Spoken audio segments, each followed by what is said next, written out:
Hello বন্ধুরা, সবাই কেমন আছেন? আশা করি ভালো আছেন। আমিও আপনাদের দোয়াতে ভালো আছি। আজকে আমি চলে এসেছি আমার একটা ভাইয়ের পুকুর পাড়ে।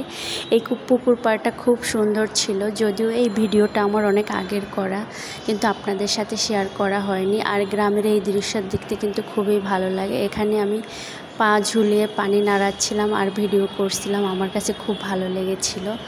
আর এদিনের ওয়েদারটা ছিল মেঘলা মেঘলা আকাশ, খুব সুন্দর ছিল চারদিকটা, আর সবুজে ঘেরা সব জায়গায়।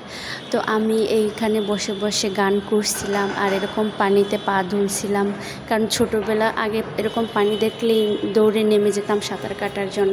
তো আপনাদের কার কার এরকম শৈশব কেটেছে এরকম সবুজ ঘেরা গ্রামের ভিতরে? আমাদের গ্রামটা কিন্তু একদমই অজপড়া গ্রাম ছিল, আর এই গ্রামটাকে আমি খুব ভালোবাসি। আর যখনই আমি আসি তখনই আমি প্রচুর ঘোরাফেরা করি। এই যে দেখেন, আমার একটা ছোট বোন পানিতে নেমে শয়তানি করছিল, কারণ ওর অনেক পছন্দ। ওর মতো বয়সে থাকতে আমিও এরকমই করতাম, কিন্তু আমি তো নামতে পারতেছিলাম না, যেহেতু বিকালবেলা, তাই এরকম পা দিয়ে পানিগুলো নাড়াচ্ছিলাম আর খুব উপভোগ করছিলাম যে এত সুন্দর সেই ছোটোবেলা মনে হয় ফিরে